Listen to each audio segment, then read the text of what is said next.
I just received an email from my father that he and my mother binge watched me last night. They watched something like 4 Bible studies. That's 4 hours, though. That's a lot of content to watch in one evening. But I'm sure they will watch this one when I put it up on YouTube.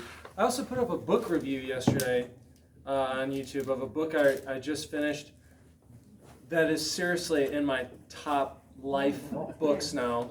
And it's called I don't know if any of you will ever get to it, but it's called The Intellectual Life. Intellectual Life by A.G. Sertelange, I think is how you say his name, or Sertelange, I don't know French. There's an S at the end. But he wrote it in 1920, and it's basically exactly the opposite of what we're talking about today, because he's a Dominican monk teaching in Paris in the 1910s, 20s, 30s. I think he died right after World War II. But this book, I mean, I've never read a book before that with a theologian explaining how to take notes and how to select books and how to teach and how to write and how to organize your thoughts. And I've just, my whole life, I've just kind of read this, read that, kind of took notes, gone to lectures, done whatever. But he kind of systematizes the whole life of the intellect, the whole life of the mind. And it was just, it's one of them, it's definitely in my favorite books of all time now. I'm sure he and C.F.W. Walther would completely differ on everything together and would really butt heads, but this book is just, wow, it's incredible. One of the things he says in the book is that, so often we treat a book as an end in itself. We think if we read this book and we receive this knowledge or this information, then we will have it and we will be better because of what we have or what we know. And he compares that to hoarding or even to gluttony, the more information we can receive. But in this book, The Intellectual Life, Sertelange actually argues that a book is more of a starting point. He says a book is like a cradle and the truth is inside. And so a book might be useful and might help bring you closer to the truth, but a book can never be the substitute for the truth. And truth he always spells with capital T because Jesus is the way, the truth, and the life. And he says you shouldn't even read that many books. You should do more thinking than you should do reading. And because if you're trying to be conformed to the truth and if you're trying to expose the truth to others, bring Jesus, that is, to other people, you shouldn't be getting caught up in your reading. You should use reading as a help, as a starting place, as a cradle for the truth itself. But no, I wish I would have read it in college and seminary. I'm glad I read it now. It's going to be a book I reread probably all the time. It's so helpful. But anyways, I did a video on that book, and it's one of my favorite books. Today, as I said, we're talking about one of the most important episodes in human history, the founding of the Lcms. The Saxon Lutheran immigration or emigration. I did immigration. I guess I did from the perspective of Native Americans living in Missouri. But one could have said emigration because the whole point is they left Germany because they felt they could not practice their Lutheran faith with integrity. And that's why they left. There is an engraving I found on the internet of the original log cabin seminary of the Saxon Lutherans in Altenborg, Missouri in the 1830s. And that seminary still exists, I believe, in Altenborg. It's a museum now. It's also been reconstructed at the St. Louis Seminary, so they do tours and you can go inside it. It's a replica of the original seminary. I think when Pastor Dahl went to seminary, I think he was kind of there. Yeah, in that. So long ago. No, he did go to seminary when I was a toddler, but it's funny to think about. But it's amazing to think that, it started, the education of pastors and the first days of the synod began in that little log cabin, and now you have the beautiful, gorgeous St. Louis Seminary, if any of you have ever been there, and then the Fort Wayne Seminary, which I've never visited, and I have the temptation to mock right now, but I won't. I beat them at basketball. That's enough. Now, if you look around the room, I think we were all through college before you showed up. And I was born during the Cold War. It ended 2 months later. The wall came down a couple months after I was born. Anyways, the log cabin seminary only lasted a handful of years before it was before they constructed the beginnings of the seminary in St. Louis, but still an interesting little part of our history. Has anyone ever been to Altenborg? No. The Burts? I've never actually been there. I was going to say about the log cabin, it looks just like Abraham Lincoln's log cabin. Yeah. There's Right. a big museum in Kentucky with a log cabin inside of it, Yeah. and it's guarded. Mm-hmm. Yeah. Yeah, definitely. It's like any other log cabin on the frontier. That's right. But it was used for educating pastors, which is really neat. Has anybody ever been to St. Louis Seminary? We've been there. That's beautiful. That's really interesting. Has anybody ever been to the First St. Paul's Lutheran in Chicago, where the synod was formed? Have you ever been there? That church, the church was reconstructed, I think, in the 60s, and it's just a brick. I'll say it. It's a brick monstrosity. It's a very, very ugly, just. You go inside and you feel like all these bricks are just going to fall on you at any minute. It's not a very pretty place. But St. Paul's is still an active congregation, and that's where the synod was formed in 1847. But we're going to get to that in a second. Has anyone ever been to the Fort Wayne Seminary? Probably not missing much there. Our son graduated from there. Oh, so we've been there several times. Oh, you have been there several times. It was always interesting to me that from an architectural standpoint, the architecture at Fort Wayne is ultra modern. I mean, the architect who designed the chapel, his name is Saarinen. Yep. Yeah, the so famous designed the Finnish arch. architect. So he is. I mean, the example of European ultra-modernism. If you think of the St. Louis Arch in his chapel, there's usually a maximum of concrete, a minimum of natural light. And that whole modernist school comes from, the breakdown of traditional forms. So the breakdown of Gothic architecture and Romanesque architecture, and basically the breakdown of Christianity in the 20th century and atheism gave rise to modernism in building.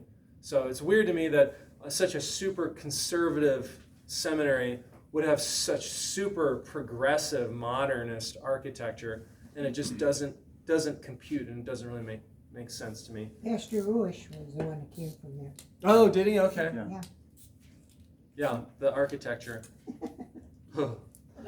It's to me after having studied architecture and art, it just screams God is dead, or it screams the absence of God, because when you're in a church, if you think about our lesson on Gothic architecture, the whole theology of Gothic architecture is light and space and silence and God entering through the light. So everything in the Gothic cathedral was designed for you to lift your eyes, but also lift your heart to the worship of God in heaven. And everything was designed to basically filter your human experience through divine experience. So the organ, the murals and the frescoes, the stained glass. Well, I haven't been to Fort Wayne, but from what I've seen and from other modernist churches, it's like they make the roof really big, and then they cover it in padding to soundproof it, and then they have carpet, and then they have a minimal of stained glass windows. They don't have any paintings. If there's a picture of Jesus, he's super elongated and abstracted. I'll shiver again. There are a lot of problems with that. Anywho, couple of scriptural starting places for the Saxon Lutheran immigration. One would be 1 Corinthians 10:16. Is not the cup of thanksgiving for which we give thanks a participation in the blood of Christ? And is not the bread that we break in participation of the body of Christ? Because there is one more. I guess that's the next one. That's okay, Lucy. Yeah. So the Lord's Supper and controversy over the Lord's Supper, or if we were British, we'd say controversy, because that's how they pronounce it. Controversy over the Lord's Supper in Prussia was one of the leading reasons why around 800 Lutherans left Germany. These old Lutherans, I'll get to that in a second, but these old Lutherans in Saxony confessed that the Lord's Supper was a true participation in the real presence of Jesus, his body and his blood there on the altar.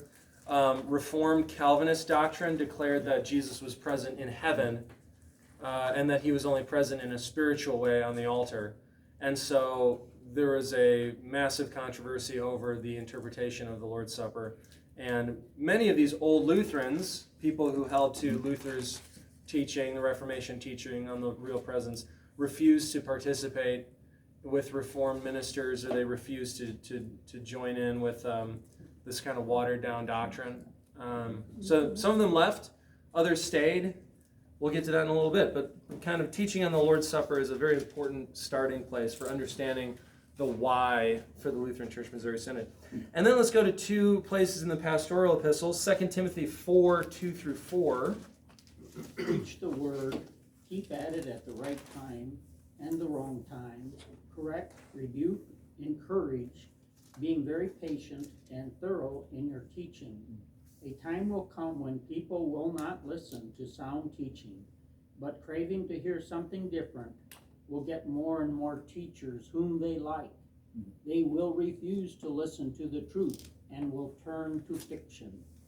Okay, so there's always kind of been and I'd say this holds true, this division holds true for ELCA Lutherans and LCMS Lutherans today, or for the World Federation, or the World Lutheran Federation, World Lutheran Federation, or whatever, and then confessional. There's always been kind of a division between, I guess I'd say, confessional Lutheranism, and then I don't want to say, well, I'll say liberal, not liberal necessarily in a political sense, but liberal in a sense that love and ecumenism and joining together is more important than doctrine.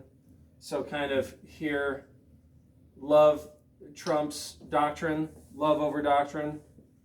And then here, doctrine has to come first before, doctrine has to come first before we love our neighbors, or in order to love our neighbors rightly. And here the other division is no, love has to come first, and then we'll worry about matters of doctrine.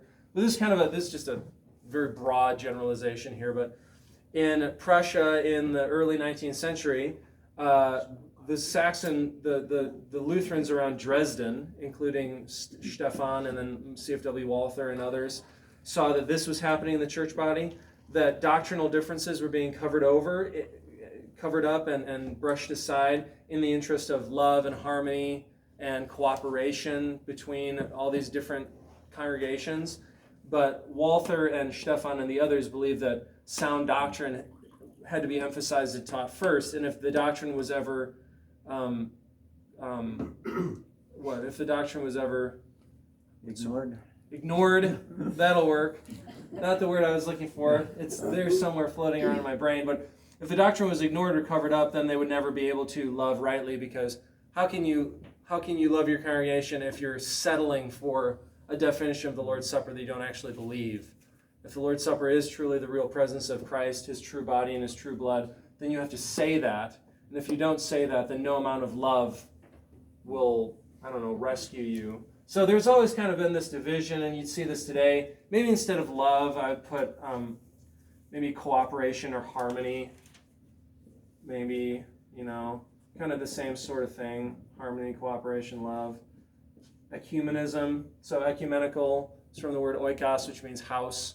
So the ecumenical movement is the movement in Christian history to unite different denominations and church groups, and everybody can work together.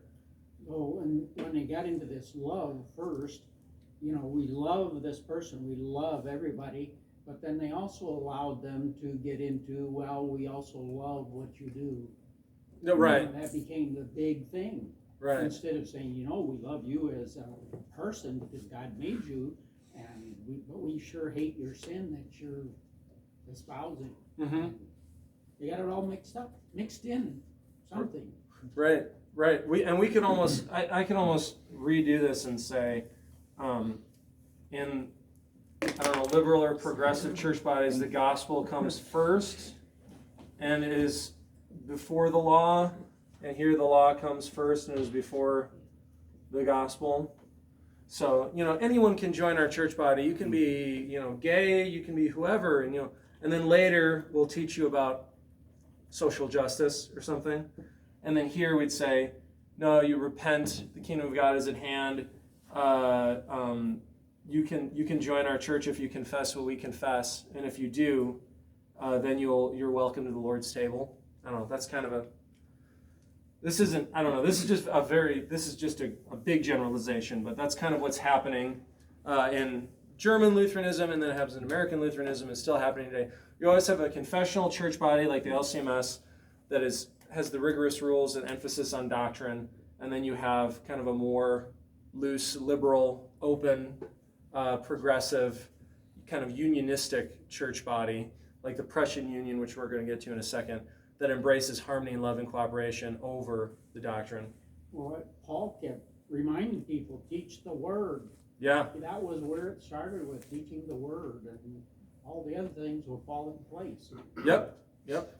Completely agree. It almost sounds like they have two different descriptions for Jesus. It sounds like one goes to, I don't know if you want to call it love or something else. The other is saying doctrine, because Jesus taught us this. That's the doctrine that we live through to get to understand and practice. Where the other one sounds like the important thing is love, which Jesus preached, but not necessarily to hold to the other things that he taught. Mm-hmm. I don't know if that's accurate or not, but it almost seems like you're starting to separate the meaning and the things that Jesus did, what he did, how he did them, and what he meant to do with them. Yeah. Every church body or every Christian movement always has its own kind of Jesus.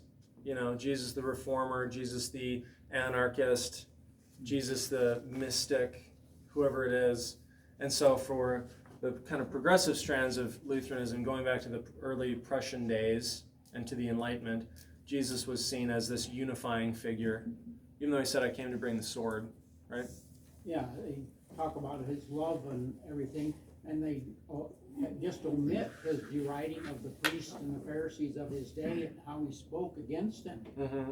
Well, we don't like that Jesus, so we just talk about love, be love. Yeah. Does that sound kind of hippie? Yeah, it does. Man, it does. Frederick William III, King of Prussia, must have been an early hippie. And then Titus 2:1 is the final Bible verse here. You must teach what is in accord with sound doctrine. Teach what is in accord with sound doctrine. So that D word, doctrine, has always been very, very, very critical in the history of confessional Lutheranism. And doctrine always is defended from Walther onward. And nobody wants to water down doctrine in order to gain more Lutherans, in order to make more alliances with other church bodies. The Lcms has historically not played very well with other denominations because the two major fears have always been unionism. Well, two of the major fears, unionism and syncretism. And I'll add to this rationalism. I can add a lot of other, but these are kind of the two dragons that the Lcms has always fought against. And we see this happening with a lot of the other churches now. Yeah, so exactly. So unionism would be the Methodist Church and Congregationalist Church in town. Love their pastors, really nice people. I'm sure I've interacted with their members. But if they say, "Hey, pastor, come, we're having this worship service, and we'd like you to participate in it," I would say, "No, that's unionism. That's the first demon that the Lcms has fought against. Unionism is joining together with other churches as if you were in full agreement with each other's teachings, and then participating in something jointly together." Unionism can happen in a worship service. That's just the clearest example. But you could have a unionistic anything, a unionistic paper that your church has published together, a unionistic 4th of July celebration. It's just when it's when the doctrinal differences are smoothed over and everybody comes together, and Lutherans are Yeah, and Not then fond they of that. fall to the argument, well, we can be so much stronger if we are one. yeah. Yeah, exactly. So unionism is the first dragon that we fought against. The second is syncretism. That would be syncretism is bringing in other elements or other worship practices or beliefs from other religions or denominations into our church body. So, for example, if I was doing a wedding and someone came up to me and said, Pastor, in Buddhist rituals, there's this beautiful thing that they do where after I'm just making this up, after the husband and wife come together, they do this thing with light and sound and sand, and it's beautiful, and it comes from, Chinese Buddhism. Could we do something like that? There's no mention of Buddha or of any other false gods. It's just something we do. And I would say, no, that's syncretism. Marriage is a special covenant that God has established for humanity. I won't introduce any other elements from any outside religions or denominations, because then that again weakens our doctrine and says that we're in alliance with all these other belief systems that we're not actually in alliance with. And then finally, rationalism. This goes back to the Enlightenment. Rationalism would be opposed to, say, orthodoxy, the right belief and right teaching, right belief. And rationalism is just kind of, it would be an overemphasis on the rational mind of man or on man's reason. So in the 19th century in Germany, rationalism had invaded every seminary, every theology faculty. That's where you have people like Ernest Renan in France, but in Germany it would be, who wrote Das Leben Jesu? The Life of Jesus. I can't think of the thinker right now, but you have a number of theologians arising saying, can we really trust the Gospels? Let's be honest here, there are these contradictions. The manuscripts are all from centuries after Christ actually died. The resurrection, maybe we should understand that in a spiritual sense rather than a physical sense, etc., etc. The rationalism is something that we've always fought against as well. In the Lcms, famously, we have a ministerial understanding of reason rather than magisterial. Ministerial means that our reason assists us when we look at the doctrines or beliefs of the church. Our reason does not control us. So ministerial means reason is a minister. Magisterial would mean reason is the master. Magister. And that's why there's so many of them that started to say, well, this part of the Bible, it can't be true because it's impossible. Think about it. Right. Right. And so they toss out miracles and all this kind of stuff. And, well, Right. It's just a story. It's a tradition that somebody put in there to have a good story. And Sure. And the giant in that, his name is Strauss. It was a German theologian and writer who wrote Das Leben Jesu, The Life of Jesus. His gigantic book was translated into English, and it just caused shockwaves throughout Christianity because he argued at all these different points in the gospel that the gospel writers had falsified things, had made up new stories, etc. So that rationalism is exactly something that Lutherans have always been very suspicious of. Okay, let's get into the key historical events in the history of the LCMS. Notice I added that now we just go like this.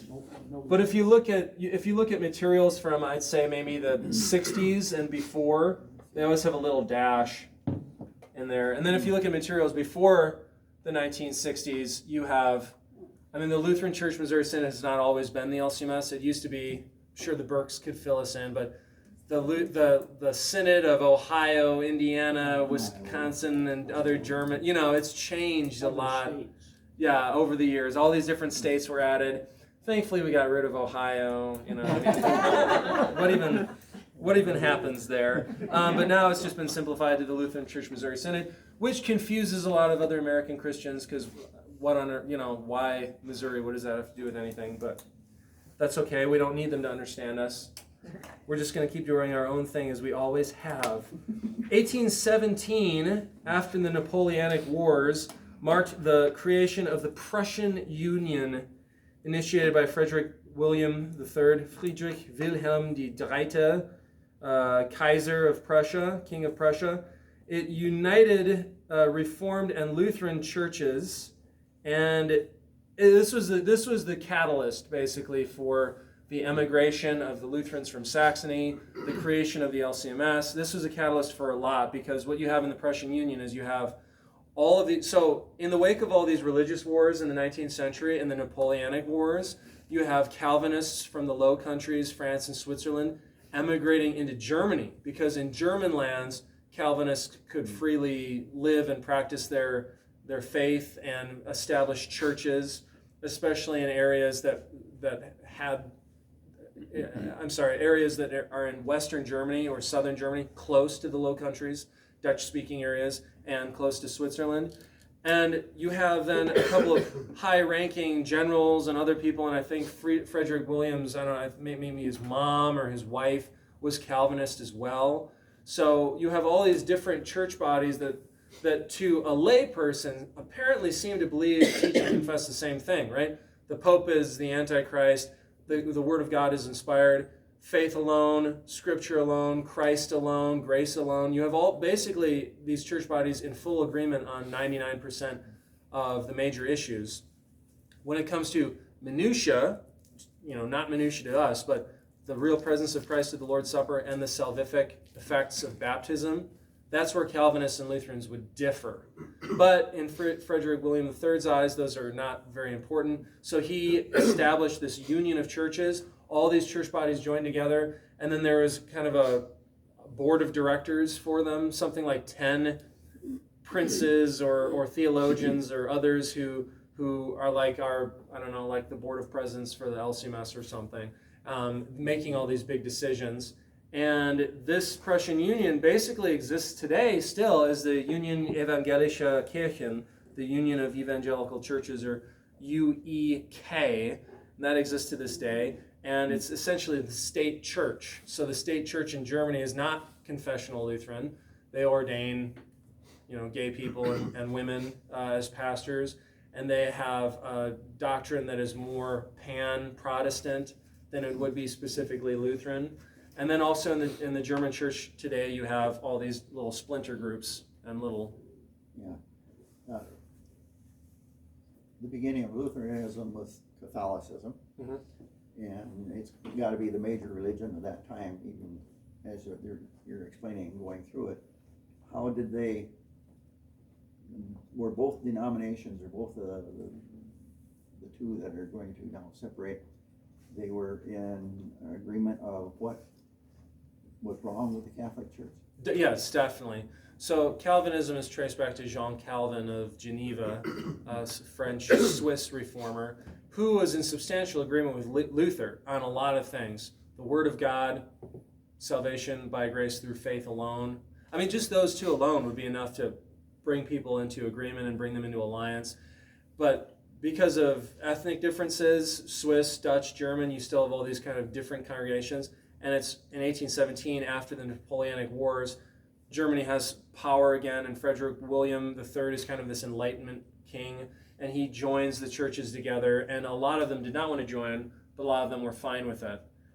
Because the doctrine, if you eliminate the real presence and the salvation of baptism, you end up, only gaining if you're a Calvinist. You lose if you're a Lutheran. So the Calvinists gained, and some of these more, I don't want to say liberal Lutheran churches, but state Lutheran churches, or rational Lutheran churches, basically Lutheran churches influenced by rationalism and the Enlightenment, and they thought, well, yeah, this is a way forward. This is the progress of the age. So you have them joining together, and then the Catholic Church in Germany is still substantial, but cannot compare to the Prussian Union in terms of numbers, power. Sort of like Catholicism in America. Catholics in America have always kind of been held under suspicion. In America, it's Protestantism that reigns supreme, right? There's only been one Catholic president. Two now. Really? Nominally. In name only. In name. There's been one true Catholic president, one Catholic president in name only. Right. And but Catholics have always been kind of under suspicion. And in America, obviously, there are tons of Catholic colleges and whatever, but they're still people, they're still kind of in a lower place, if you will, mistrusted.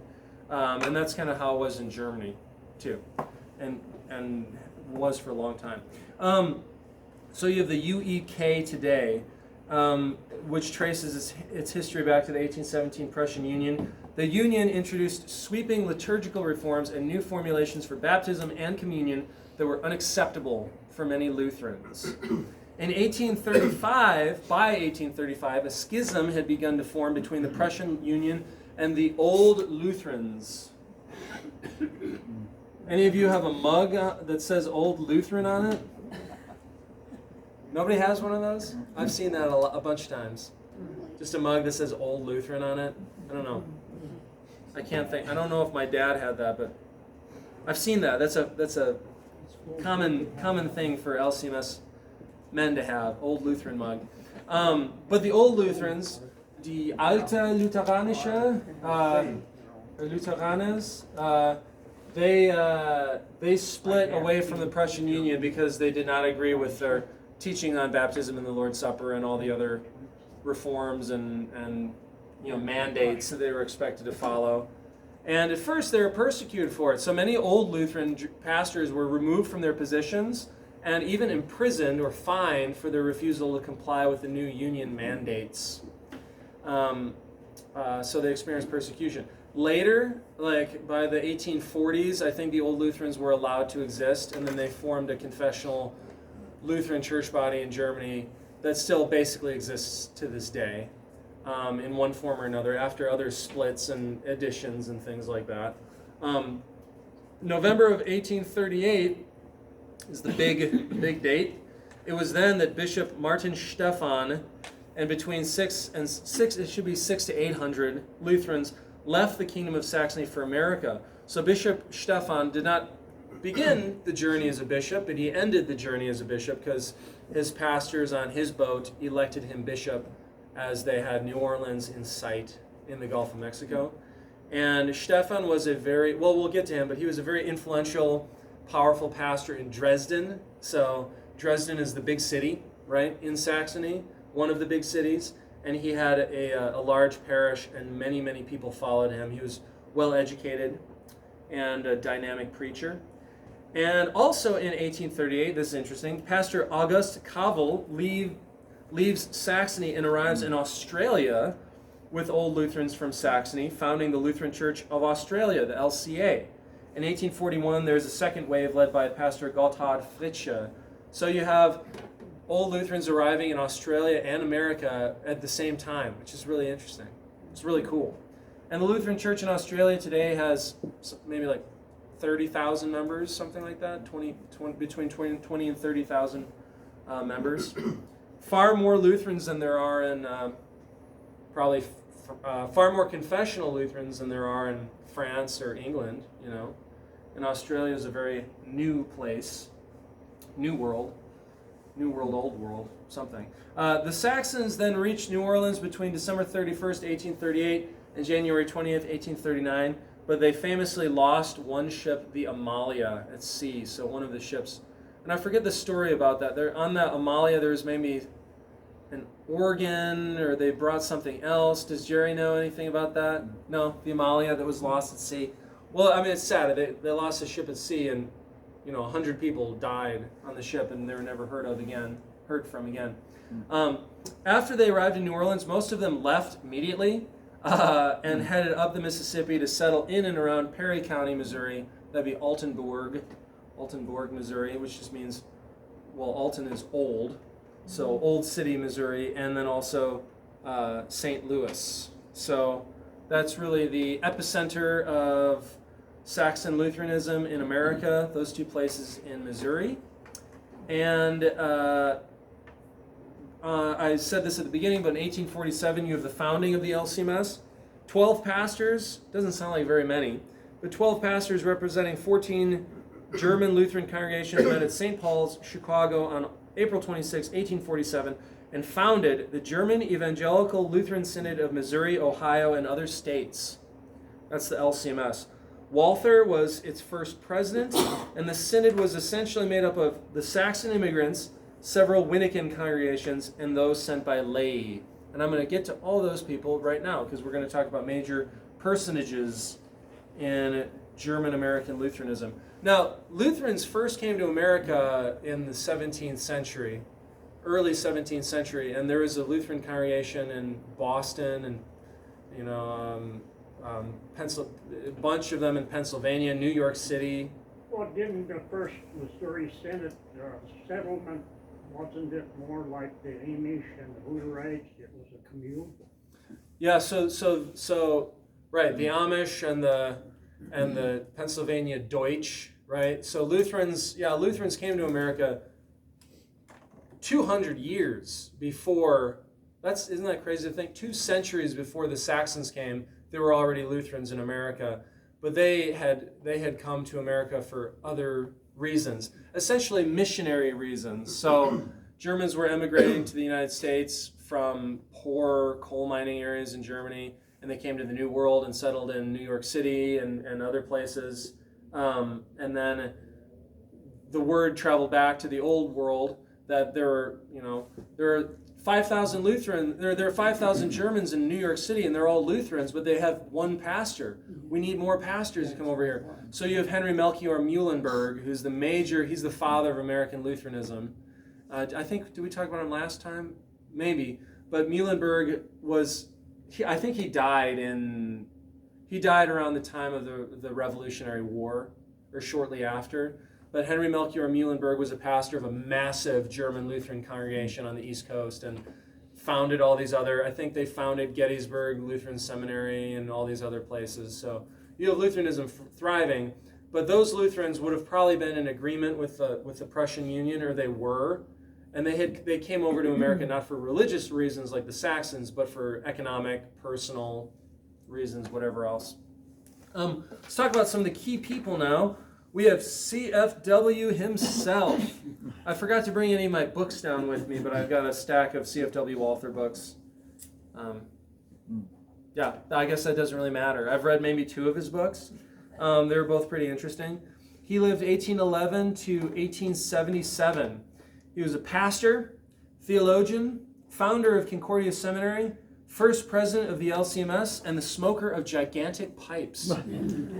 He did. His pipes, I've seen some of his pipes in a museum. I forget what they're called, but if you have, here's a person.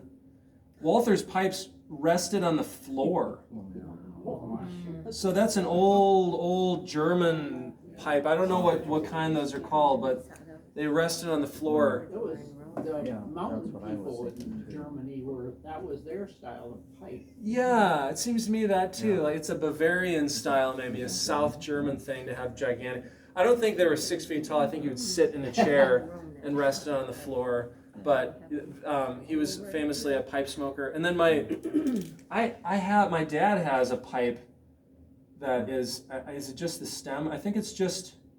Maybe it's just the bowl, but it's massive, and we also think that it was one that would have rested on the floor with a little holder or something. Smoked by my great-grandfather, who was also a German.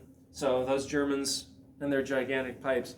My father also told me a story that I think is maybe his principal or his pastor growing up in St. Andrews, Park Ridge, outside of Chicago, said that Walther had a writing shack at his house in St. Louis in his backyard, and he'd go in there and do all of his writing, and he would smoke these pipes all day long, and he kept pet birds, and then the birds, the canaries, would die from all this tobacco smoke after a while, and then he'd just replace them with new birds. But I don't know if that's true, but that's a neat legend.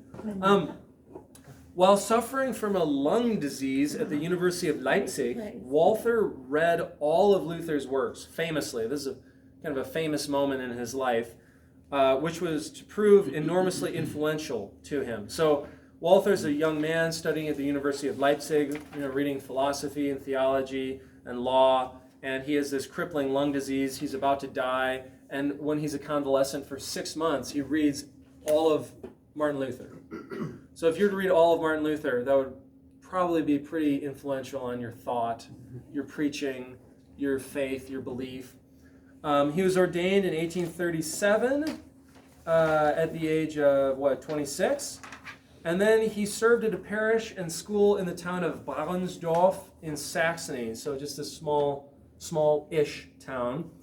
And very soon after that, Walther joined Martin Stephan at Dresden and 600-700 other Saxon Lutherans in their protest at the Prussian Union and in their emigration. So Walther is this young, impressionable pastor, I guess, but he follows Stephan, who's also an old Lutheran and is an outstanding preacher and teacher. And Walther is one of the key pastors that departs Saxony with all of them. The Altenborg Debate was a famous moment when, in 1841, Walther proved that a congregation without a duly elected bishop could still ordain pastors and celebrate the sacraments. That debate is very famous in the history of the LCMS. It's kind of seen as the actual start date of the synod, because up until the Altenborg Debate, the Lutherans from Saxony were in disarray, and they didn't know if they were an actual church. They didn't know if they could celebrate the Lord's Supper and baptize babies. They just had all these pastors with no bishop, and I'll get to that in a moment. I'll get to the reason why for that. But basically, during this debate, Walther said it's not the bishop that makes the church, it's the church that makes the bishop. And so the church trains and ordains and chooses young men for the ministry, and it's the power of the keys is to the church itself, not to any men who are in a hierarchical position. The first time I ever heard of Lutherans really was, I had a girlfriend when I was in junior high in Springville, New York, that belonged to the Walther League. And of course, as a Catholic, I wasn't supposed to, but I went to different things with her. Yeah. That's the first I knew about. I mean, it's funny because out in Western New York, in Colden, New York, my sister was married in a Missouri Synod Lutheran Church in Colden, New York. Yeah. So, there was quite a few in Western New York at the time when I was growing up. Right, yeah. And the reasons for that would be several. I mean, the Saxons penetrated the Mississippi, so you have the most Lutheran congregations in Missouri, Illinois at first, and then Michigan, Ohio, Indiana, Minnesota, Wisconsin, Iowa. But that you have other congregations that are German-speaking hearing about us and then wanting to join us, and then they end up joining us. But also at the same time, you have LCMS missionaries from the Synod, and then you have German missionaries sent by Wilhelm Lehy, who I'll get to, and then there are a bunch of reasons why, but yeah, eventually Lutheranism spreads all over the place. But generally speaking, there are fewer on the coasts. We're very much a Midwestern Did that debate take place before Martin Stephan was exiled? After. So right after he was exiled, they had this debate, and Walther had it with, I think, a lawyer that was with the Saxon Lutherans, and the lawyer excuse me, was the main spokesperson for the group of Saxons saying, we're not a church body anymore, we should disband. What are we doing? Walther, you're leading us astray. And Walther came and said, no, it's not me, it's you. The keys belong to the church. The church chooses men and elects bishops.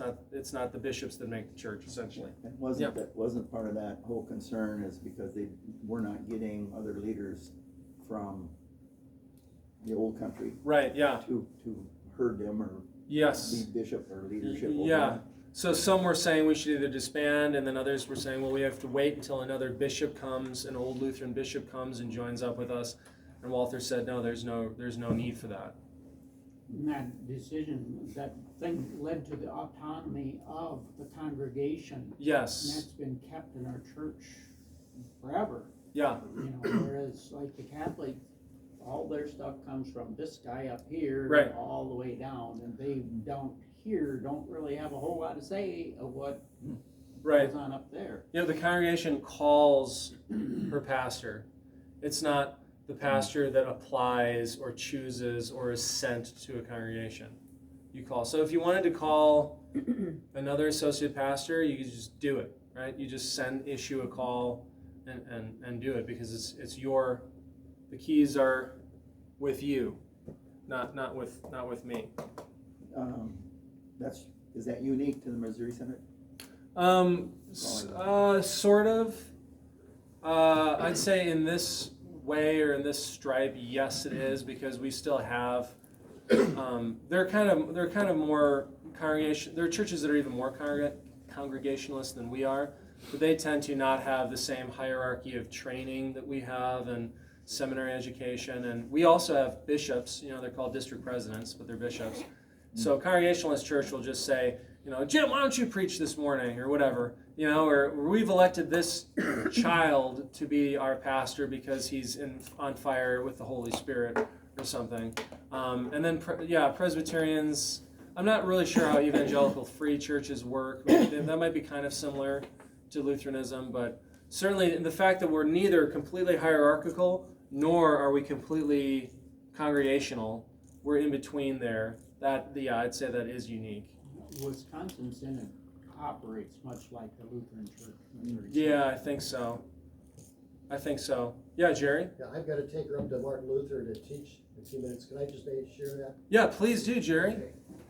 Please do. Jerry is he's our special speaker today, and he has some things to show us from the earliest days of. Yeah, this won't take too Synod. long, but Want to come behind the podium, Jerry, so you're on the camera? You can see him there. this is Lutheran Annual from 1971, and the log cabin is a museum today. It's a Saxon Lutheran Memorial, and that was my great-great-grandfather's house. And the reason they picked that is they had built onto that a regular house, and then they covered the whole log cabin with siding. In fact, people forgot that it was a log cabin underneath, and then when they were going to make a museum, they start remembering that, hey, I think there's a log cabin underneath there, and they pulled off the siding, and here it was, and so they made that because it's the best preserved one. But so this is a sort of a drawing. It's the Saxon Lutheran Memorial in Frona, Missouri. And it's a museum today, the Lutheran Church Missouri Synod, where you can go there and sort of take a tour. There's different buildings and so on, like a retreat center and so on, where you can see what the whole history of the settlements were at that time. And one thing that's interesting, when they came over here, there were two brothers. One was a pastor, Lutheran pastor, and then my great-great-grandfather, who was a winemaker. And he bought this log cabin, and then he built on the second half over here, and then there was this big upstairs area. And for 2 years, a pastor, let's see if I can find his name, Lober. He was the second pastor of Frona. He lived up there, and he had the school. So this was the first Lutheran school, Missouri Synod Lutheran School. It was in the upstairs of that particular log cabin. So I thought I'd just quick share that before I have to leave. So cool. Thank you, Jerry. So if you're ever down there, you can go to that place and take a tour and see the Burke spinning wheel and stuff like that. Nice. They even have a family picture of the Burke family today. Oh, man. Oh, there we go. nice. Although it's a little bit older, but You guys are Lutheran royalty. Wow, very cool. Very interesting. Thank you for that, and yeah, it would be neat to go down there, and also that's wine country in that part of Missouri too, so it's worth visiting. So the Altenborg Debate, 1841, crucial moment. Walther basically justifies the existence of the Saxon Lutheran Church in America. And then you have three other people I have to talk about: F.C.D. Wyneken, Martin Stephan, who I've already mentioned, and then Wilhelm Ley. So F.C.D. Wyneken is a very interesting pastor. I think his name is usually pronounced Wyneken, okay? 1810 to 1876. He was born in Verden, Lower Saxony. Wyneken was a frontier pastor and missionary, also serving as the second president of the Lcms. He sailed to America in 1838 as an awakened pastor. So the awakened movement in German Protestant circles in the early 19th century involved a bunch of theologians emphasizing personal religious experience, kind of a religious awakening, and it was a backlash against the Enlightenment, called the Awakening, basically. And it kind of was a Lutheran version of the Great Awakening, if you will. But he was an awakened pastor. He served congregations in Pennsylvania. Later, he moved west, making Fort Wayne his base of operations for visitation and ministry to the scattered German Lutheran areas in Indiana, Ohio, Michigan, and Missouri. He published a very famous book in our synod's history called The Distress of the German Lutherans in North America, which led many more German pastors to emigrate to the American frontier and then eventually establish congregations and establish schools that would join the Lutheran Church Missouri Synod. So Weineken and then he became the second president of the Lcms itself. He's a very influential man, and his missionary activity was crucial to the establishment of the Synod. Martin Stephan, 1777 to 1846. He was fluent in Czech and German because he was a Czech German of Czech German ancestry. He was a pastor responsible for the organization and emigration of the Saxon Old Lutherans. Highly educated and well respected for his preaching and counseling, Stephan was the ideal candidate to serve as bishop to the group, which he became while on a boat in the Gulf of Mexico with America in sight. However, after only a couple months, he was accused of sexual misconduct, tried, found guilty, and excommunicated. He was banished to Kaskaskia, Illinois, and ended up serving several German-speaking parishes in that area of southern Illinois until his death. Paul? Do you know anything about his wife? No. I know that he was banished with the lady that he was carrying on a liaison with. And there's a DVD or something on Walther in our library upstairs. We did a Bible study on it once. Oh, nice. And it was my understanding that when he left Germany, his wife stayed behind. She never did come over that I know of. And so that was part of the whole sexual scandal bit, not just that he was taken up with a young female, but that he was actually committing adultery to his wife. So. Right, yeah.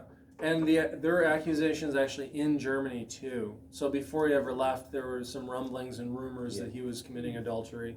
And then that came to the forefront after just a couple of months too. I mean, he wasn't here for very long. And he famously was sent over in a rowboat with his mistress to Illinois.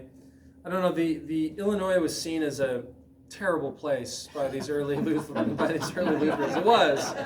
We banished him to Illinois, not to Southwest Desert or something. Well, they had a river between them, and they says you will not come across this. Oh, exactly. Yeah, a little river you may have heard of. Yeah. But he ended up being a pastor of several congregations, and his tomb is near Kaskaskia to this day. His tomb in a cemetery, and I think it's got a big headstone and. He was still very well liked. I don't know if he reformed, married that girl, got banished her. I don't really know, but several churches of German speakers in southern Illinois really, really liked him and called him to be their pastor. Hopefully he reformed. Yeah, you say a girl.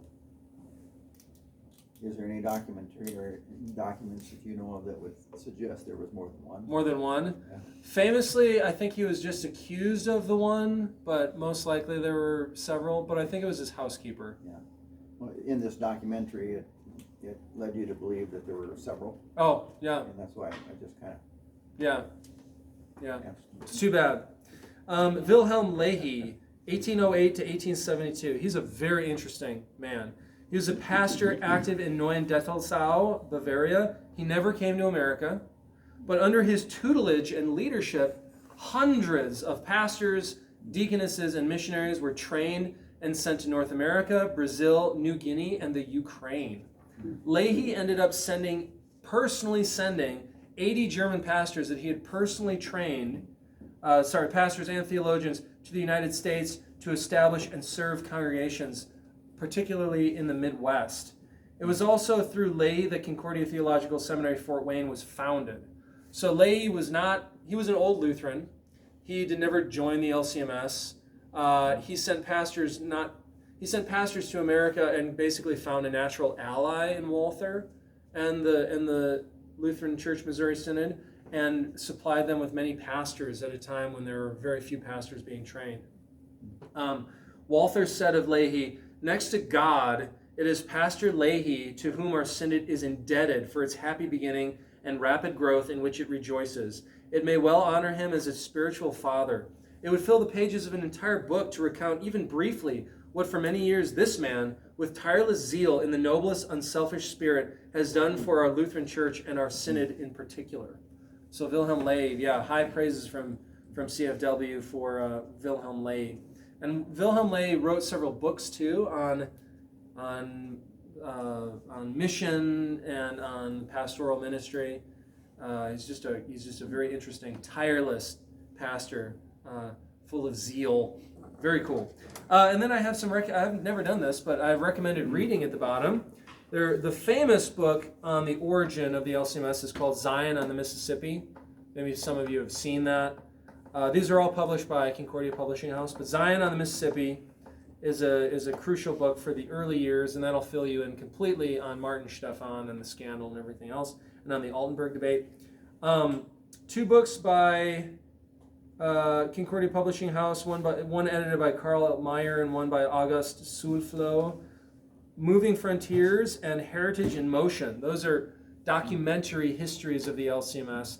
So if you want to read Leahy's letters to Walther, you can read those in the Moving Frontiers. Or if you want to read interesting frontier literature from the 1850s and 1860s when Lutherans were penetrating into Utah and places, you can read about that there. And then the one by August Sulflo chronicles the Seminex controversy and the splitting of our synod, because that covers the 50s, 60s, 70s, 80s, I believe. And then 2 books by Walther. The major book he wrote is called The Proper Distinction Between Law and Gospel. That's it's mainly quotations that Walther kind of strings together. I said in the last session that he was accused of being a Zitatentheologe, which is a quotation theologian. So if you wanted to insult Walther, you could have said, Walter, du bist ein Zitatentheologe. You are a citation theologian, quotation theologian. And his other book that's worth reading, Selected Writings of C.F.W. Walther on the Church. Because Walther was primarily an ecclesiologist. That is, he was a thinker on the church. What is the church? What constitutes the church? How does the pastoral ministry work? Why are bishops important? Walther was not a dogmatician. He was not a systematic theologian. He was not an expert on church history. He was an expert on the church itself. So maybe that's where Joe Biden in his younger years got the idea of... Wait, let me stop the video before you keep talking.